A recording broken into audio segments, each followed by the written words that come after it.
যদি আমরা জীবনে একবার রোজা রাখি বা জীবদ্দশায় একবার পালন করি তাহলে কি সেটি যথেষ্ট নয়? তবে আপনি ভুল করবেন। Point number 1। তবে বিষয়টি কিছুটা অসম্পূর্ণ থেকে যায়। আপনি কি আমার উত্তর শুনবেন? হ্যাঁ, কিন্তু না, ঠিক আছে। আমি উত্তর দিচ্ছি, আপনি বাধা দিচ্ছেন।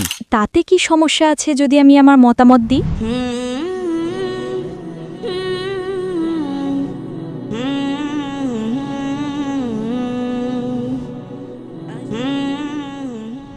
আমার নাম ফাইরোজ হাসনা কারিমা এবং আমি কিয়ংহি বিশ্ববিদ্যালয়ের একজন ছাত্রী।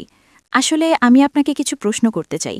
এগুলো যদি আপনার কাছে ভিন্নধর্মী বা অপ্রচলিত মনে হয় সেজন্য আমি দুঃখিত, কারণ আমি কেবল বিষয়গুলো নিয়ে ভাবছি।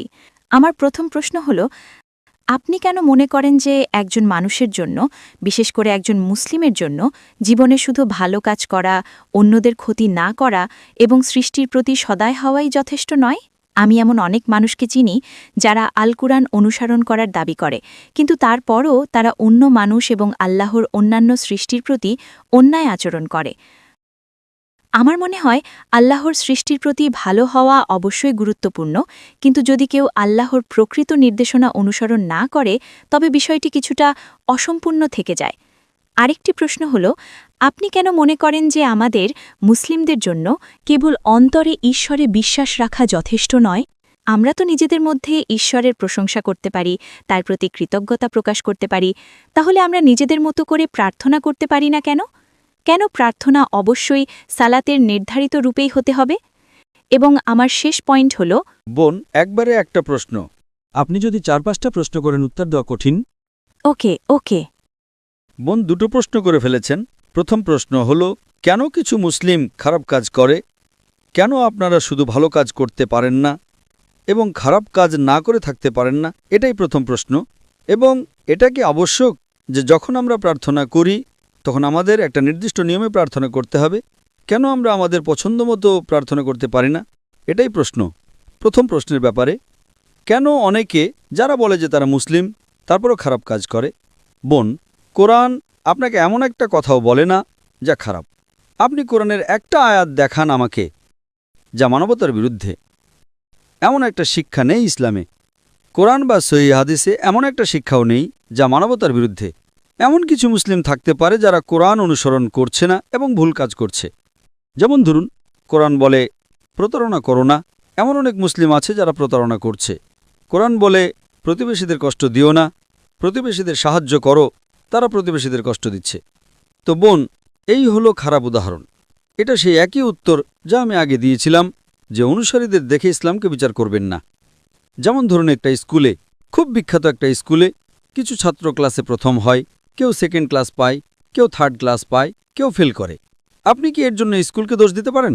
না। কিছু ছাত্রকে তো ক্লাসে প্রথম হতে হবে, কাউকে তো ফেল করতে হবে। তো এটা আবশ্যক। তাই যারা ফেল করেছে তারা পাশে সার্টিফিকেট পাবে না, কিন্তু তারা সেই স্কুলের ছাত্র। ঠিক না ভুল?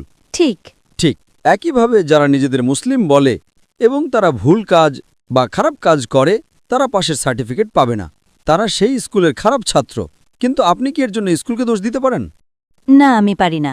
প্রত্যেক স্কুলে ভালো ছাত্র এবং খারাপ ছাত্র থাকে, প্রত্যেক স্কুলে।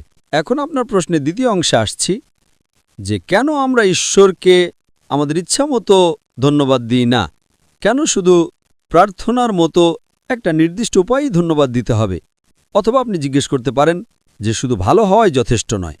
কোরআন বলে সূরা আল আসর অধ্যায় নম্বর 103 আয়াত নম্বর 1 থেকে 3, এখানে 4টি শর্ত আছে যে কোনো মানুষের জান্নাতে যাওয়ার জন্য। আচ্ছা। والعصر إن الإنسان لفي خسر إلا الذين آمنوا وعملوا الصالحات وتواصوا بالحق وتواصوا بالصبر।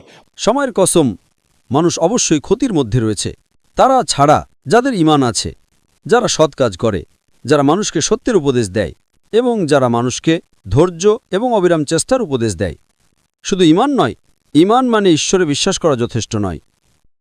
আপনাকে নেক কাজও করতে হবে। ডাকাতি করা উচিত নয়, প্রতারণা করা উচিত নয়, অন্যদের সাহায্য করা উচিত।